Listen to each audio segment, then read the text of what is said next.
Hi hello నమస్తే welcome to Sakshi life. నేను లిఖిత. ఎంతో మంది మహిళలు తమ ఆరోగ్యం పట్ల ఫస్ట్ ప్రయారిటీ ఇవ్వకుండా కుటుంబ ఆరోగ్యానికి ఫస్ట్ ప్రయారిటీ ఇస్తుంటారు. ఇలా చేసినట్లయితే వాళ్ళ ఆరోగ్యం నిర్లక్ష్యం చేసి ఎంతో మంది ఛాలెంజెస్ కూడా ఫేస్ చేస్తూ ఉంటారు. తమ ఉమెన్ బాడీలో చాలా మంది తెలియకుండానే ఎన్నో ప్రాబ్లమ్స్ లోపలికి వెళ్ళిపోతూ ఉంటారు. అయితే ఈ విషయం గురించి మాట్లాడేందుకు మనతో పాటు ఉన్నారు. మహిళల ఆరోగ్య రంగంలో విశేష సేవలు అందిస్తూ ఎంతో మంది మహిళల జీవితాలని తీర్చిదిద్దిన మన డాక్టర్ ఉన్నారు మనతో పాటు. Renova century hospitals Banjara Hills నుంచి సీనియర్ కన్సల్టెంట్స్, యూరో గైనకాలజిస్ట్, అలాగే యూరాలజిస్ట్ డాక్టర్ లలిత గారు ఉన్నారు. వెల్కమ్ చెప్పేద్దాం. Hello ma'am, welcome to Sakshi. Right ma'am, అసలు చాలా మందికి ఇవాళ మనం డిస్కస్ చేసేది యూరో గైనకాలజీ గురించి. చాలా మంది గైనకాలజిస్ట్ అంటే ఏంటో తెలుసు. అందరూ ఏదైనా ప్రాబ్లం వస్తే ఉమెన్ కి ఫస్ట్ గైనకాలజీ దగ్గరికి వెళ్ళిపోతూ ఉంటారు. అసలు యూరో గైనకాలజిస్ట్ అనేది చాలా మందికి తెలియదు. అసలు అది ఏంటి, యూరాలజిస్ట్ అంటే ఏంటి, ఇది మాకు కొంచెం చెప్పగలుగుతారా? మంచి క్వశ్చన్ వేసావమ్మా.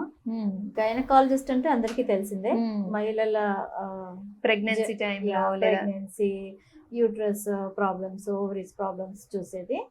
యూరాలజీ అంటే కిడ్నీస్, యూరినరీ బ్లాడర్, అంటే కిడ్నీ స్టోన్స్ కానీ, బ్లాడర్లో స్టోన్స్ కానీ, లేకపోతే మెన్లో ప్రాస్టేట్ ప్రాబ్లమ్స్, ఇలాంటివన్నీ చూసే డాక్టర్ని యూరాలజిస్ట్ అంటారు. ఓకే.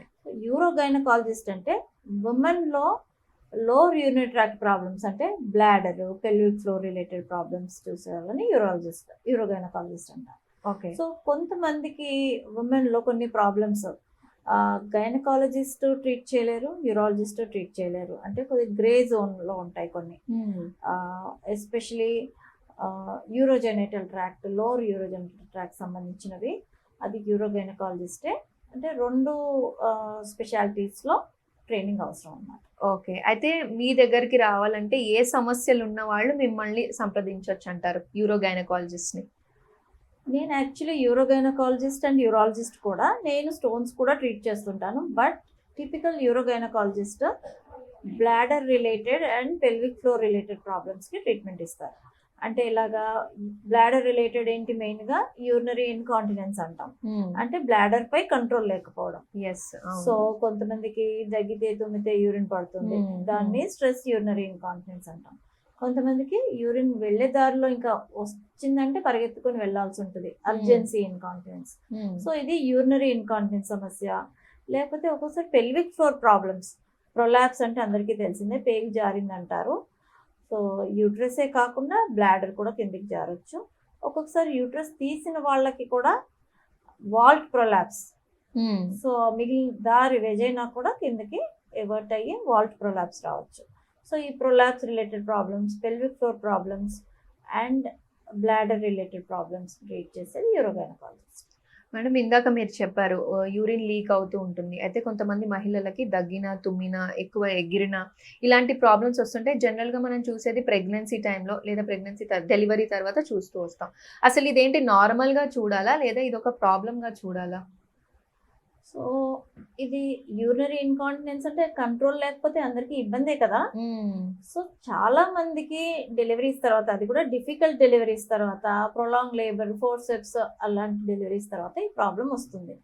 ఎందుకు వస్తుంది అంటే ఆ టైంలో, డెలివరీ టైంలో pelvic floor muscles, ligaments, urine బ్లాడర్ని అండ్ యురేత్రా అంటే మూత్రనాళాన్ని సపోర్ట్ చేసే మసిల్స్ అండ్ లిగమెంట్స్ వీక్ అవుతాయి, స్ట్రెచ్ అవుతాయి కదా డెలివరీ అప్పుడు.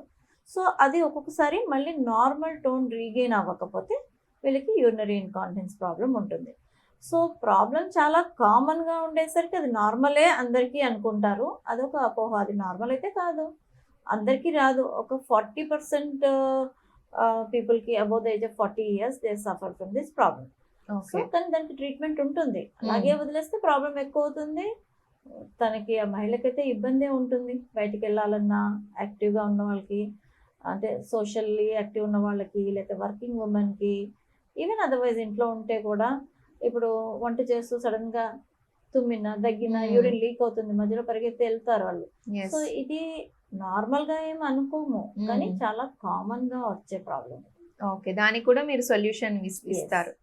ఓకే. రైట్. అయితే చాలా మంది ఈవెన్ స్కూల్ గోయింగ్ గర్ల్స్ ఇప్పుడు ఆఫీస్‌లలో, మనము కాలేజ్‌లలో ఎక్కువ మంది యూరిన్ ఆపుకుంటూ ఉంటారు. మనం ఇక్కడ చూసిన యూరినరీ ట్రాక్ట్ సిస్టమ్ అని కూడా ఇక్కడ ఉంది. So, urinary tract infections UTI ఎక్కువగా వస్తూ ఉంటుంది. అయితే ఇక్కడ ఉన్నది ఏంటంటే ఒకళ్ళు అందరూ అనుకునేది వాష్‌రూమ్స్ బయట యూజ్ చేసినప్పుడే వస్తాయి. బయట నుంచే వస్తాయి అనుకుంటారు. ఇది ఎంతవరకు నిజం? మనలో ఏమైనా చేంజెస్ చేసుకోవాలంటారా? అది బయట వాష్రూమ్స్ యూస్ చేస్తే యూరిన్ ఇన్ఫెక్షన్ వస్తుంది అనేది ఒక అపోహ. ఓకే. సో యాక్చువల్లీ బయట ఆపుకోవడం వల్ల అంటే స్కూల్ ఏజ్ నుంచి కూడా నేను చూస్తుంటాను పిల్లలు స్కూల్లో ఎంత కార్పొరేట్ స్కూల్స్ ఎంత ఎక్కువ ఫీజు కట్టిన స్కూల్స్ అయినా టాయిలెట్ విషయంకి వచ్చేసరికి మెయింటెనెన్స్ సరిగా ఉండదు. ఎస్పెషలీ అమ్మాయిలు they don't like to use the public toilets. చాలా మంది, అందరని కాదు. సో వాళ్ళు వాటర్ తక్కువ తాగడము, మార్నింగ్ నుంచి మళ్ళీ ఇంటికి వచ్చేదాకా యూరిన్ ఆపుకోవడము, స్కూల్లో, కాలేజ్లో, వర్కింగ్ ఉమెన్. సో ఇది చాలా కామన్గా నా ప్రాక్టీస్లో డే టు డే చాలా మందిని చూస్తుంటాను. సో దీనివల్ల ఏమవుతుందంటే వాటర్ తక్కువ తాగడము, యూరిన్ ఆపుకోవడం, ఈ రెండింటి సమస్య, ఈ రెండు కారణాల వల్ల యూరినరీ ట్రాక్ట్ ఇన్ఫెక్షన్స్ వస్తాయి. కానీ బయట టాయిలెట్ వాడినందుకు కాదు. వాటర్ తక్కువ తాగడం వల్ల ఏమవుతుంది అంటే వాళ్ళకి తొందరగా ఎంటీ చేయాల్సిన అవసరం నీడ్ ఫీల్ అవ్వరు. బ్లాడర్ లోకి ఇన్ఫెక్షన్ బయట ఎక్కడి నుంచో రాదు. బయట టాయిలెట్స్ యూస్ చేస్తే ఆ టాయిలెట్స్ నుంచి రాదు. మన ఓన్ బాడీ నుంచే బ్యాక్టీరియా అంటే వెజైనా నుంచి లేకపోతే మోషన్ వెళ్ళే దారి నుంచి బ్లాడర్ లోకి ఎంటర్ అవుతాయి, అంటే మూత్రాశయంలోకి ఎంటర్ అవుతాయి. అది కంటిన్యూస్ ప్రాసెస్, అది అవుతూనే ఉంటుంది. సో ఎవ్రీ 3 hours కి 3 to 4 hours కి బ్లాడర్ ఎంటీ చేయకపోతే ఆ బ్యాక్టీరియా బ్లాడర్ లో మల్టిప్లై అయ్యి ఇన్ఫెక్షన్ వస్తుంది. సో వాటర్ తక్కువ తాగడం ఒకటి, టైంకి బ్లాడర్ ఎంటీ చేయకపోవడం ఒకటి, ఈ రెండు కారణాల వల్ల యూరిన్ ఇన్ఫెక్షన్స్ రిపీటెడ్గా వస్తుంటాయి. మేడం, ఇప్పుడు ఎన్ని గంటలకు ఒకసారి వాష్రూమ్ యూజ్ చేస్తే బెటర్ అంటారు? కొంతమంది తొందరగా 45 minutesకి వెళ్ళిపోయినా నాకు డయాబెటీస్ ఉంది అని వాళ్ళే అనుకుంటూ ఉంటారు.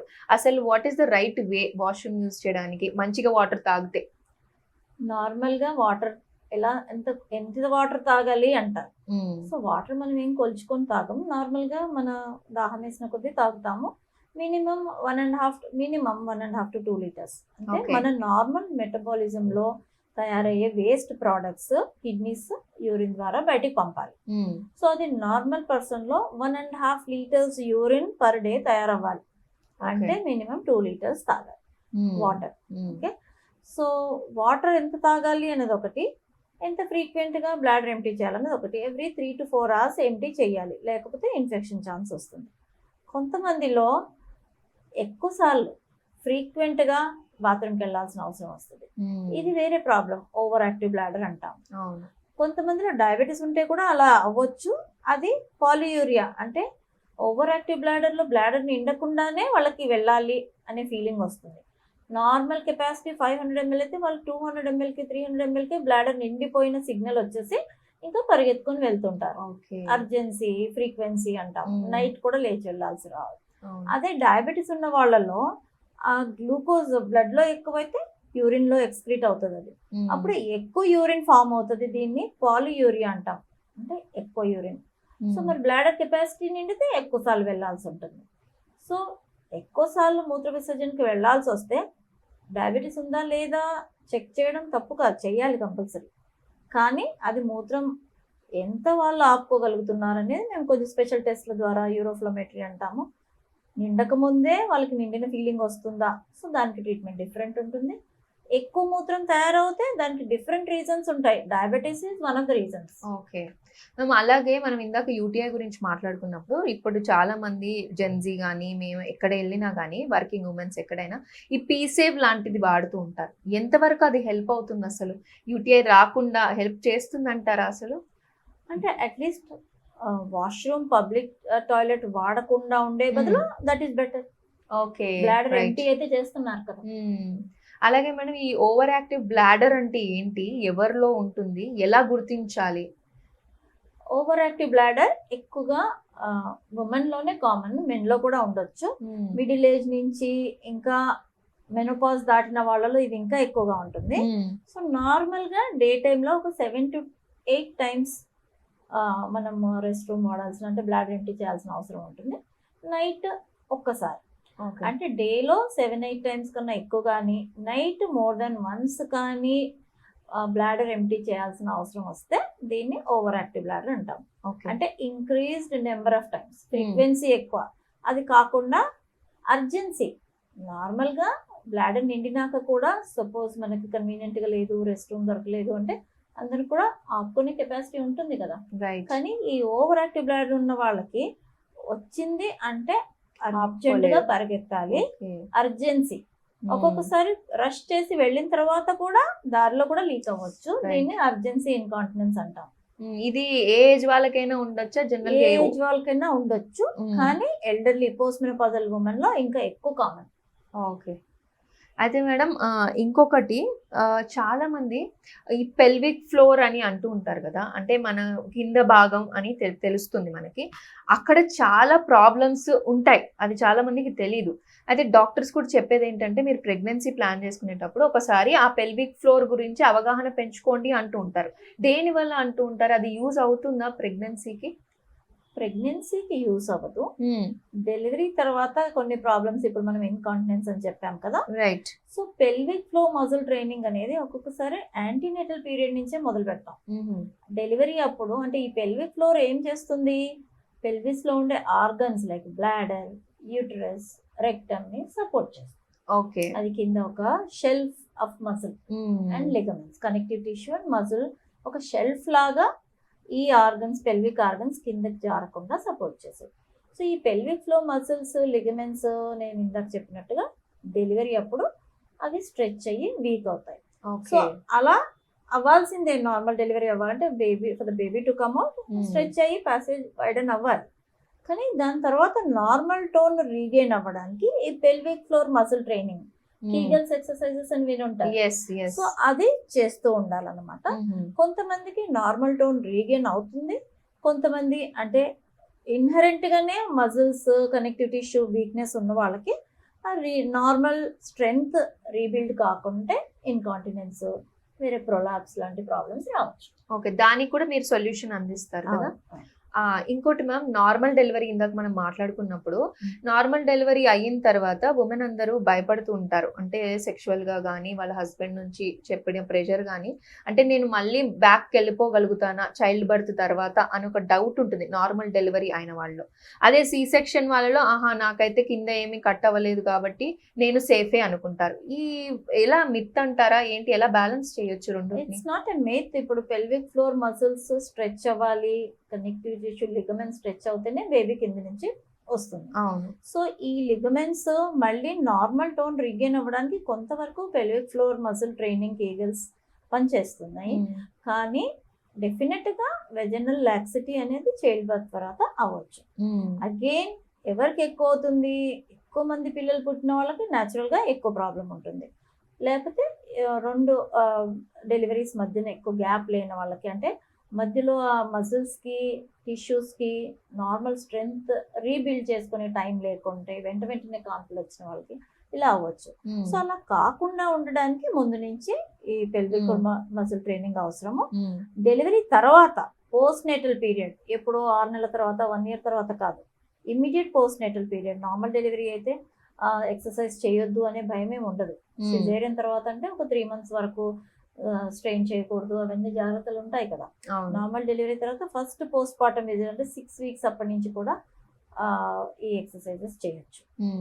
కొంతమందికి అంటే ఇంకొకటి ఎక్కువ ప్రాబ్లం ఎవరికి వస్తుంది అంటే ఒబేసిటీ, లా ఉన్న వాళ్ళకి ఈ ప్రాబ్లమ్స్ ఎక్కువ వస్తాయి. పెల్విక్ ఫ్లో ప్రాబ్లమ్స్ కానీ, ఇన్కాంటినెన్స్ కానీ. మన సొసైటీలో తక్కువ, కానీ స్మోకర్స్, స్మోకింగ్ వల్ల కూడా ఈ పెల్విక్ ఫ్లో మజిల్ వీక్నెస్ వస్తుంది, ఇన్కాంటినెన్స్ ప్రాబ్లం ఎక్కువ ఉంటుంది. సో అయితే మీరు ఇందాక కీగల్ ఎక్సర్సైజెస్ చెప్పారు, అలాగే ఫిజియోథెరపీలో చాలా మంది ఎక్సర్సైజెస్ చేయడం సోషల్ మీడియాలో చాలా వైరల్ అవుతున్నాయి. అవి ఎంతవరకు నిజంగా హెల్ప్ చేస్తాయి మళ్ళీ పెల్విక్ అనేది స్ట్రెంథెన్ చేయడానికి? Will that work? Pelvic floor muscle training or Kegels exercise is very good, not only in preventing these problems, అంటే pelvic floor relaxation, incontinence prevent చేయడమే కాకుండా మైల్డ్ స్ట్రెస్ యూరినరీ ఇన్కాంటినెన్స్, నార్మల్గా దానికి medical treatment ఉండదు, either Kegels or muscle training or surgery. So mild stress incontinence ఉన్న వాళ్ళకంటే కొంచెమే leak అవుతుంది, కానీ లీక్ అయితే అవుతుంది దగ్గినప్పుడు, తుమ్మినప్పుడు. ఎక్కువ ఎక్కువ సివియర్గా లేదా ప్రాబ్లం అనే వాళ్ళకి almost 70 to 80% will be benefited from this kgs. Okay ma'am, అలాగే రోబోటిక్ సర్జరీస్ ఎక్కువగా మనం చూస్తూ వస్తున్నాం. ఈ ఫాస్ట్ ఫార్వర్డ్ వరల్డ్ లో చాలా టైప్స్ ఆఫ్ సర్జరీస్ వస్తాయి, ఇన్వేజిబుల్ సర్జరీస్ అని. సో ఇది ఎంతవరకు సిగ్నిఫికెంట్ గా వర్క్ అవుతుంది మన పెల్విక్ ఫ్లోర్ రీజియన్ లో మనము ఆపరేట్ చేయడానికి కానీ ఉమెన్ హెల్త్ ఓవరాల్ గా ఆపరేట్ చేయడంలో robotic surgeries? Robotic surgery plays a very important role in women's health, especially pelvic floor problems. So I started using this about 3 years ago for my patients with vault prolapse. Okay. Vault prolapse అంటే uterus తీసేసిన తర్వాత కూడా, అంటే hysterectomy అప్పుడు ఈ Walt అంటే మిగిలిన part of the vagina, top of the vagina actually wear the uterus is attached, అది సపోర్ట్ పోవడం వల్ల కిందకి ఎవర్ట్ అవుతుంది, అంటే వాల్ట్ ప్రొలాప్స్ అవుతుంది. ఓకే. సో ఈ వాల్ట్ ప్రొలాప్స్ కి వెజైనల్ ప్రొసీజర్స్ కూడా ఉంటాయి, అబ్డామినల్ ప్రొసీజర్స్ కూడా ఉంటాయి. Abdominal procedure is more effective. అంటే ఇంతకు ముందు అయితే ఓపెన్ ఇన్సిషన్ ఇచ్చి అంటే అబ్డమెన్ కట్ చేసి సర్జరీ చేసేవాళ్ళం. అంటే వాల్ట్ ని లోపల బోన్ కి ఫిక్స్ చేస్తాం, సేక్రోకాల్పోపెక్సీ అంటాం. సేక్రల్ బోన్ కి లోపల మెష్ ద్వారా ఫిక్స్ చేస్తాం. ఓకే. సో ఇది ఓపెన్ కూడా చేయొచ్చు, కానీ ఇప్పుడు మనం మినిమల్ ఇన్వేసివ్ కాబట్టి లాప్రోస్కోపిక్ ఆర్ రోబోటిక్ ద్వారా డెఫినెట్ గా మార్బిడిటీ తక్కువ ఉంటుంది, అంటే కొందరు రికవరీ ఎక్కువ ఉంటుంది పేషెంట్స్ కి విత్ లెస్ పెయిన్. ఒక ఎగ్జాంపుల్ చెప్తాను. పేషెంట్ అబౌట్ 78-year-old పేషెంట్, వాళ్ళ సన్ ఆస్ట్రేలియాలో క్రిటికల్ కేర్ స్పెషలిస్ట్. తనకి ఆ ప్రాబ్లం ఉండింది. సో వాళ్ళ అబ్బాయి దగ్గర ఉండి సర్జరీ చేయించుకుందాం అని వచ్చారు. రోబోటిక్ సర్జరీ చేశాను. 1 week లోపల they come to meet me to say we are going back. So she is to live alone. అంటే మరి అప్పుడే వెళ్ళిపోతున్నారు, ఎలా చూసుకుంటారు మదర్, ఎవరిని చూసుకుంటారు మదర్ని అంటే, తను ఆల్రెడీ లేచి మాకు వంట చేసి పెడుతుంది మేడం, మేము ఇంకా ఎక్కడ ఎందుకు. So that's how fast they recover. Okay ma'am, ఈ పెల్విక్ ఫ్లోర్ ప్రాబ్లమ్స్ ఏవైతే ఉంటాయో అవి డిలేడ్ ప్రెగ్నెన్సీస్ వల్ల ఏమైనా వచ్చే ఛాన్సెస్ ఉన్నాయా? హార్మోనల్ ఇంబ్యాలెన్స్ ఇలాంటి వాటి వల్ల ఏమైనా ప్రభావం పడుతుందా? డిలేడ్ అంటే లేట్ ప్రెగ్నెన్సీ. లేట్ ప్రెగ్నెన్సీస్ వల్ల పెల్విక్ ఫ్లోర్ అంటే direct pelvic floor relaxation, prolapse, incontinence అది రాకపోవచ్చు, కానీ ఈ లేట్ ప్రెగ్నెన్సీతో ఇంకా వేరే ప్రాబ్లమ్స్ ఉండడం వల్ల, పీసీఓఎస్ లేకపోతే ఒబేసిటీ అలా ఉండడం వల్ల పెల్విక్ ఫ్లోర్ డెలివరీ టైంలో ఈజీగా స్ట్రెచ్ కాకపోవడము అలాంటి ప్రాబ్లమ్స్ రావచ్చు. ఓకే. ఓకే.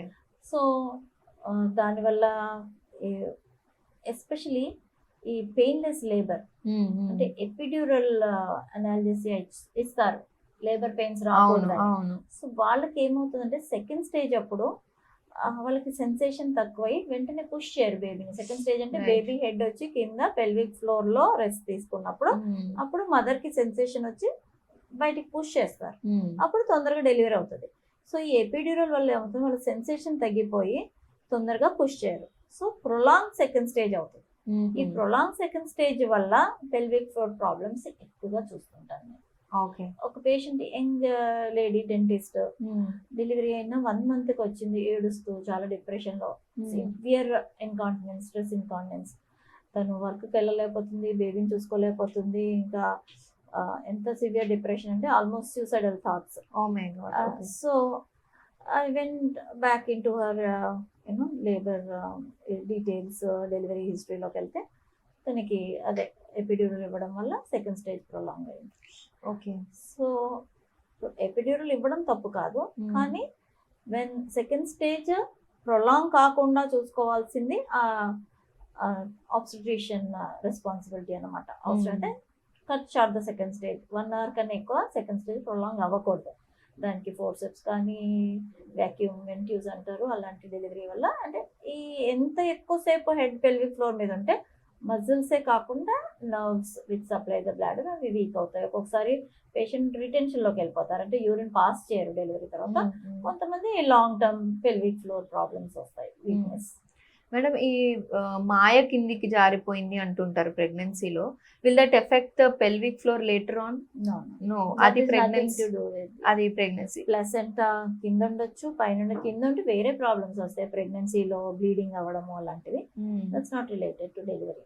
ఓకే మేడం, ఇప్పుడు వరకు మీరు చూసిన ప్రాబ్లమ్స్ మీ ఓపీకి వచ్చినప్పుడు ఏదైనా మీకు అరే ఇలా కూడా ప్రాబ్లం వస్తుందా అని ఆశ్చర్యపరిచింది ఏమైనా ఉండిందా? మీ ఇప్పటి వరకు ఉన్న ఎన్నో అనుభవాలు ఉండుంటాయి మీకు. ఇప్పటి వరకు ఏమైనా కొత్తది చూసారా? మిమ్మల్ని ఆశ్చర్యపరిచిన కేసు ఏదైనా ఉందా? సో ఒక about 5-6 years ago 11-year-old girl okay. 11-year-old girl come to me. ఏంటి తనకి యూరిన్ కంట్రోల్ ఉండట్లేదు, లీక్ అవుతుంది బట్టల్లో, స్కూల్కి వెళ్ళినప్పుడు మధ్యలో క్లాస్లో ప్రాబ్లం అవుతుంది అని వాళ్ళ మదర్ కంప్లైంట్. సో ఆ అమ్మాయి బయట అల్ట్రాసౌండ్ చేసుకొని వచ్చారు. అల్ట్రాసౌండ్లో వెజైనాలో ఫ్లూయిడ్ ఉంది, హైడ్రోకాల్పాస్ అంటాం దాన్ని. సో హైడ్రోకాల్పాస్ యూజువల్గా ఎవరికి వస్తుంది అంటే ముల్లేరియన్ అనామలీస్ అంటాం, అంటే వెజైనా నుంచి బయటకు వచ్చే దారి మూసుకుపోతే, ఓకే, హైమెన్, ఇంపర్ఫరేట్ హైమెన్, లేకపోతే వెజైనాలో సెప్టమ్ ఉండి బ్లాక్ ఉంటే దారి, అప్పుడు వెజైనాలో ఫ్లూయిడ్. ఈ ఫ్లూయిడ్ ఏంటి, నార్మల్గా వాటర్ ఉండదు, అంటే మెనార్కీ టైం అనుకోండి, blood from the menstrual blood అని, అది హైడ్రోకాల్పాస్ అన్నాం, దాన్ని హిమటోకాల్పాస్ అంటే ఆ బ్లడ్ చేరి అక్కడ అక్యుములేట్ అయ్యి అలా ఫ్లూయిడ్ లాగా కనపడుతుంది అల్ట్రాసౌండ్లో. సో ఆ ఫస్ట్ ట్రీట్ చేసిన తనను చూసిన డాక్టర్ ఇదేదో ఇంపర్ఫరేట్ హైమెనో ముల్లేరియన్ అనామలియో అనుకొని తనకి సర్జరీ చేయాలని చెప్పారు. వెంటనే వాళ్ళు సర్జరీ వద్దని చెప్పేసి మా దగ్గర తీసుకొచ్చారు.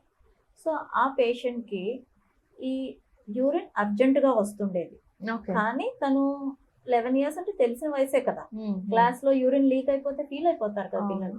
సో అది ఆపుకోవడం కోసమని తను అంటే తన పెల్విక్ మజిల్స్ టైట్ చేయడము, థైస్ దగ్గర తీసుకొని పెట్టుకోవడము, యూరిన్ అయితే వచ్చేస్తుంది, అది బయటికి రాకుండా తను ఏం చేయాలి, టైట్గా ఇలా బిగ తీసుకొని కూర్చోవడము, థైస్ క్రాస్ చేసుకొని కూర్చోవడము. సో ఆ యూరిన్ బ్లాడర్ నుంచి అయితే బయటకు వచ్చి వెస్టిబ్యూల్ అంటాం, అంటే ఈ యూరిన్ రంధ్రం నుంచి బయటికి రాకుండా ఆ రెండు లిప్స్ లేబియా వెనకాల యూరిన్ స్టోర్ అయిపోయి అది రివర్స్ వెజైనాలోకి వెళ్తుంది. దీన్ని వెసైకో వెజైనల్ రిఫ్లక్స్ అంటాం. సో తను యూరిన్ ఫ్రీగా పాస్ చేసినప్పుడు, బాత్రూంలో కూర్చుని రిలాక్స్ అయ్యి పాస్ చేసినప్పుడు అది ఎంటీ అయిపోతుంది. సో ఇలా ఎందుకు ఉంది తనకి అనే దానికి తెలుసుకోవడానికి, ఈ డయాగ్నోసిస్కి రావడం కోసము నేను తనకి ఎంఆర్ఐ చేయాల్సి వచ్చింది.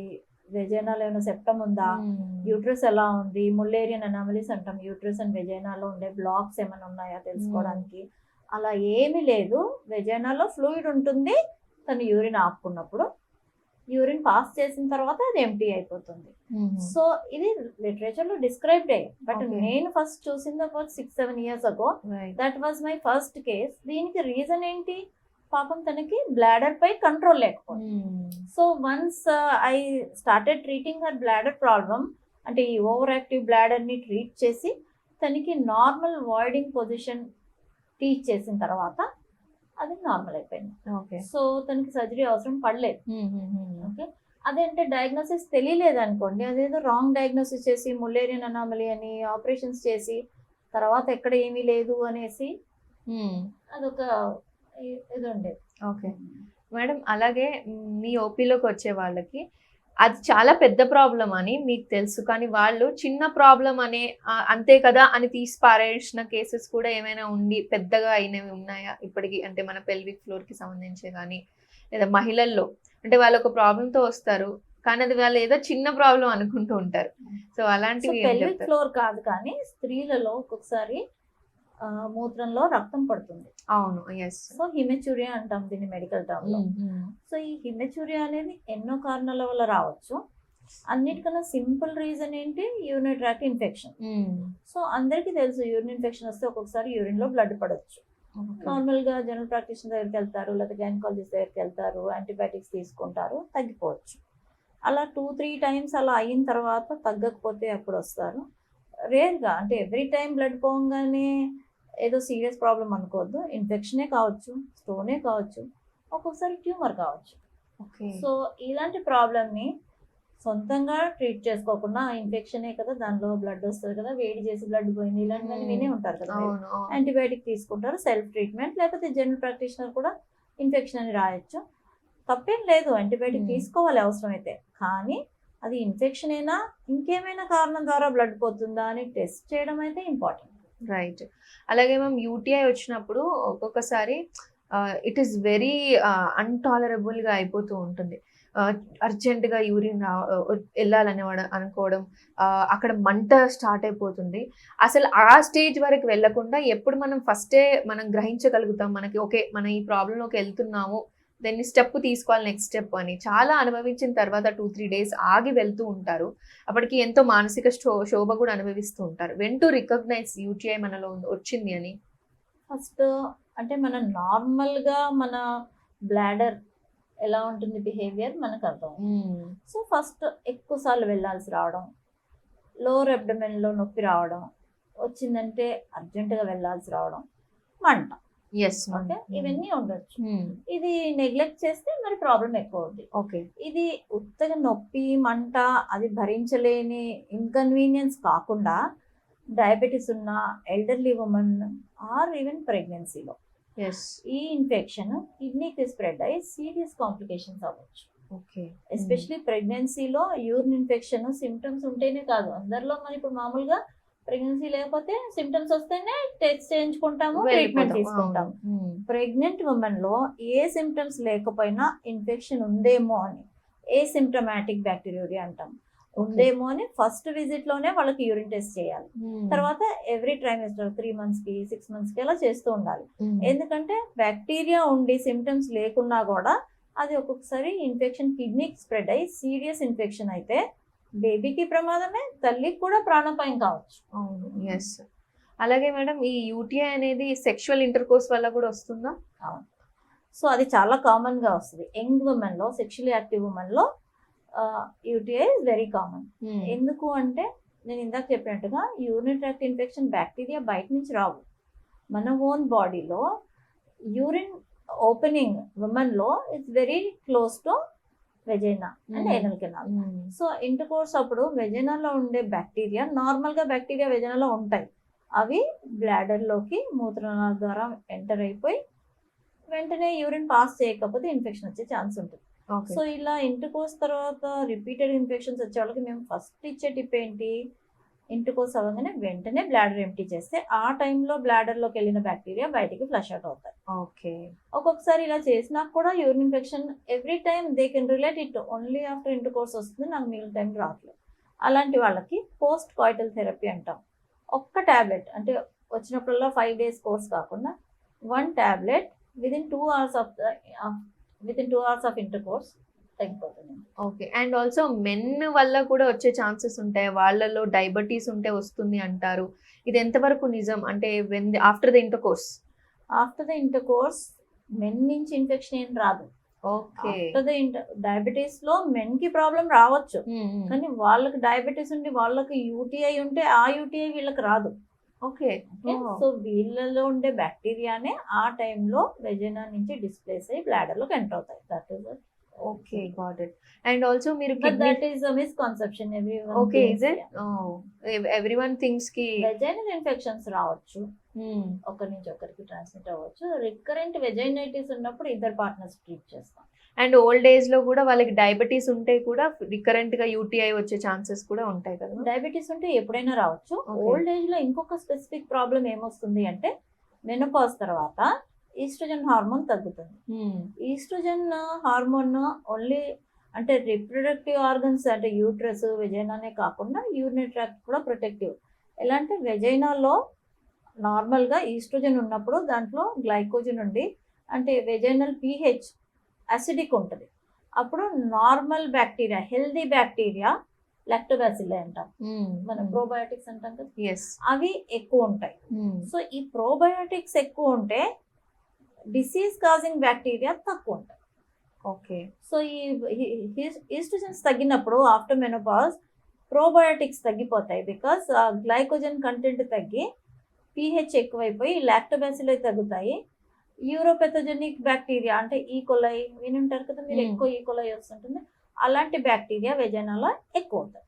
ఓకే. సో అప్పుడు ఆ బ్యాక్టీరియానే బ్లాడర్ లోకి వెళ్తాయి, ఇన్ఫెక్షన్స్. ఓకే. సో వీళ్ళకి ఏం చేస్తాం అప్పుడు, యాంటీబయాటికే కాకుండా ఈస్ట్రోజన్ రిప్లేస్మెంట్ పెడతాం. సో రికరెంట్ ఇన్ఫెక్షన్స్ రాకుండా ఉండడానికి. ఓకే. అండ్ వుమెన్ మన ఇందాక స్టార్టింగ్ లో చెప్పినట్టు మన అమ్మ వాళ్ళు కానీ ఎవరైనా వాళ్ళకి మెనోపాజ్ వస్తుందని కూడా చాలా మందికి తెలియదు, ఆ దశలో ఉన్నాము అని. అది ఎలా, ఏ ఏజ్ నుంచి వస్తుంది? Is it differ from 1 to 1? ఎప్పుడు ఎలా గుర్తుపట్టాలి, ఎప్పుడు డాక్టర్ ని సంప్రదించాలి? Average age around 50 years. ఇంతకుముందు 48 అనేవాళ్ళం, ఇప్పుడు 50. ఒకసారి ఇప్పుడు 52 వరకు కూడా they are regularly menstruating. Some extent ఇది ఫ్యామిలీ డిపెండెంట్. అంటే మీ మదర్కి ఎర్లీ మెనోపాజ్ వస్తే మీకు ఎర్లీ మెనోపాజ్ వచ్చే ఛాన్స్ ఎక్కువ. అలా కావాలని ఏం లేదు. ప్లస్ ఫస్ట్ సైన్ ఏంటి అంటే పీరియడ్స్ రెగ్యులర్ గా వచ్చేవి ఇర్రెగ్యులర్ అవడం. అంటే ఎవ్రీ మంత్ కి రావాల్సింది 2 months కి 3 months కి రావడం, 6 months కి రావడం, అది యూర్ నియరింగ్ మెనోపాజ్ అని. కాకపోతే ఎక్కువ బ్లీడింగ్ అవుతుంది కొంతమందికి, అదేమి నార్మల్ కాదు. సో బ్లీడింగ్ ఎక్కువ అవుతుంది ఇంకా ఆగిపోతే ఏమో అలా అనుకోకూడదు. ఆ టైంలో బ్లీడింగ్ ఎక్కువ అవుతుంది అంటే ఫైబ్రాయిడ్స్ ఉన్నాయా, ఇంకేదైనా ఎండోమెట్రియల్ హైపర్ప్లేసియా అలాంటివి ఏమైనా హార్మోనల్ ప్రాబ్లమ్స్ ఏమైనా ఉన్నాయా చెక్ చేయించుకోవాలి. Okay. And kidney stones treat చేస్తారని చెప్పారు. కిడ్నీ స్టోన్స్ వచ్చినప్పుడు హౌ డు వి, అసలు ఎలా తెలుస్తుంది మనకి? పెయిన్ స్టార్ట్ అవుతుందా, యూరిన్ లో ఏమైనా డిఫరెన్స్ కనిపిస్తుందా, ఎలా తెలుసుకోవచ్చు? చాలా మోస్ట్ కామన్ సిమ్టమ్ స్టోన్స్ కి అయితే పెయినే. ఓకే. అంటే నడుములో నొప్పి, లాయిన్ పెయిన్ అంటాం కదా, నడుములో నొప్పి రావడము, ఎక్కువ కాలిక్ అంటాం, అంటే అది అబ్స్ట్రక్షన్ ఉంటే మాత్రం స్టోన్ వామిటింగ్ రావడము, అది చాలా రోజుగా అబ్స్ట్రక్షన్ ఉంటే ఫీవర్ కూడా రావచ్చు, కొంతమందికి యూరిన్ లో బ్లడ్ పడవచ్చు. ఆ స్టోన్ కిందకి యురేటర్లో కిందకి ఇక్కడ దాకా వచ్చింది అనుకోండి, బ్లాడర్, ఇది కిడ్నీ, 2 kidneys, ఈ యురేటర్ ద్వారా యూరిన్ కిడ్నీ నుంచి కిందకి బ్లాడర్ లోకి వస్తుంది. ఓకే. సో స్టోన్ కిడ్నీలో ఉన్నంత కాలం నొప్పి ఏం రాదు ఎక్కువ. ఓకే. సో అది యురేటర్ లో వస్తేనే యురేటర్ బ్లాక్ వాల్స్ అప్పుడు నొప్పి అవుతుంది. ఒకసారి కిందకి ఈ బ్లాడర్ దగ్గరికి స్టోన్ వచ్చింది అనుకోండి, టిపికల్ గా నొప్పి రాకపోవచ్చు. ఈ యూరినరీ ట్రాక్ట్ ఇన్ఫెక్షన్ సిమ్టమ్స్ ఉంటాయి కదా, ఫ్రీక్వెన్సీ, అర్జెన్సీ, వెళ్ళాల్సి రావడము, ఆ యూరిన్ లో బ్లడ్ పడడము, అలాంటి సిమ్టమ్స్ కూడా ఉండొచ్చు. ఓకే. ఓకే. అయితే ఈ యంగ్ పిల్లల్లో ఇప్పుడు పీరియడ్స్ వచ్చేస్తున్నాయి, ఇది దేన్ని కంప్లీట్ లైఫ్ స్టైల్ మీద మనం పెట్టాలా, ఎలా చూడాలి దాన్ని? ఎందుకు తొందరగా వచ్చేస్తున్నాయి అంటే దాన్ని ఎలా ప్రివెంట్ చేయాలా, అసలు వద్దా, న్యాచురల్ గానే ఉండనివ్వాలా? లైఫ్ స్టైల్ డెఫినెట్ గా ఇట్ ప్లేస్ ఎ రోల్. ఒకటేమో ఒబెసిటీ, చైల్డ్హుడ్ ఒబెసిటీ లేకుండా చూడాలి. ఇంకొకటి ఫుడ్ హ్యాబిట్స్, ఫాస్ట్ ఫుడ్ అవి తగ్గించాలి, హెల్దీ ఫుడ్ హ్యాబిట్స్ ఉండాలి. తర్వాత ఫిజికల్ యాక్టివిటీ ఉండాలి. ఈ పీసీఓఎస్ ప్రాబ్లం మీరు చాలా కామన్ గా చూస్తుంటారు కదా పిల్లల్లో, సో ఇవి లేకుండా ఉండడానికి. తర్వాత థైరాయిడ్ ప్రాబ్లం ఏమన్నా అలాంటిది ఉందా చెక్ చేస్తూ ఉండాలి. అది కాకుండా ఈ ఎర్లీ ప్యూబర్టీ, ఈ కాలంలో మన అంటే many chemical compounds, even shampoo is implicated. అలా so many things which are playing a role in our day to day life. Okay. అలాగే మనం ఇందాక పీసీఓఎస్, పీసీఓడీలు వస్తూ ఉన్నాయి, ఇది కూడా మనం యంగేజ్ నుంచే వస్తున్నాయి. ఇది సేమ్ లైఫ్ స్టైల్ నుంచి ప్రివెంట్ చేసుకోవాలి. లైఫ్ స్టైల్ వచ్చిన వాళ్ళు ఎలా కనిపెట్టుకుంటారు? వచ్చిన తర్వాత కూడా lifestyle changes the first thing we suggest before any medication ఏంటి, regular physical activity 45 minutes to 1 hour every day. అంటే స్ట్రక్చర్డ్ ఫిజికల్ యాక్టివిటీ ఉండాలి. అంటే jogging, skipping, walking, dance, any physical activity, swimming, వాళ్ళకి ఇంట్రెస్ట్ ఉన్నది ఏదైనా చేయొచ్చు. తర్వాత ఈ ఫాస్ట్ ఫుడ్స్ మొత్తం మానేయాలి, కార్బ్స్ తగ్గించాలి, ఎస్పెషల్లీ రిఫైన్డ్ కార్బోహైడ్రేట్స్ తగ్గించాలి. ఫ్రూట్స్, నట్స్ అండ్ వెజిటబుల్స్ అవి ఎక్కువ తీసుకోవాలి. అలా మనకి ఎలా గుర్తుపట్టాలి మ్యామ్ అసలు మనకి పీసీఓఎస్ కానీ పీసీఓడి ఉంది? వెయిట్ బొద్దుగా అవుతారు పిల్లలు. ఓకే. సో చాలా మంది తల్లులు ఏమనుకుంటారు, పీరియడ్స్ రాకపోవడం వల్ల లావ్ అయ్యారు అనుకుంటారు. రావడం వల్ల పీరియడ్స్ ఇరెగ్యులర్ అవుతున్నాయని తొందరగా గుర్తుపట్టారు. ఓకే. ఓకే. లేకపోతే యాక్నే, హిర్సుటిజం అంటే unwanted hair on the face, ఇవన్నీ these are the features of PCOS. Anytime we can consult urogynecologist, right? Not for this problem actually, that is a gynecological problem. Okay. And మీరు final గా అసలు ఇప్పుడు అందరు women కి ఏం చెప్పాలనుకుంటున్నారంటే వాళ్ళ problems ఏవైతే నెగ్లెక్ట్ చేస్తారో యంగ్ ఉమెన్ అయినా స్కూల్ అందరికి ఒక final word that you tell them your health is very important and what can that turn into ఎన్ని డిఫరెంట్ ఛాలెంజెస్ గా మనం దాన్ని నెగ్లెక్ట్ చేస్తే చూస్తామో కూడా మీరు చూసిన అనుభవం మీరు చెప్పండి. సో చిన్న స్కూల్ పిల్లల నుంచి వర్కింగ్ విమెన్ అందరికీ ఒక్క పాయింట్ నేను చెప్పగలిగేది ఏంటంటే వాటర్ సరిపోయినంత తాగండి, బాత్రూమ్ సరిగా లేవని నీట్గా లేవని యూరిన్ ఆపుకోవద్దు. ఇన్ఫెక్షన్స్ చిన్న ప్రాబ్లమ్, యాంటీబయాటిక్స్ ఇస్తే తగ్గిపోతుంది, కానీ ఈ యూరిన్ ఆపుకోవడం వల్ల అది కూడా లాంగ్ టర్మ్ ఆపుకోవడం వల్ల బ్లాడర్ డిస్ఫంక్షన్ వస్తుంది. కొంతమంది యూరిన్ కంట్రోల్ లేకుండా పోతుంది, కొంతమంది యూరిన్ పాస్ చేయలేరు, అంటే బ్లాడర్ నర్వ్ కంట్రోల్లే ఎఫెక్ట్ అవుతుంది.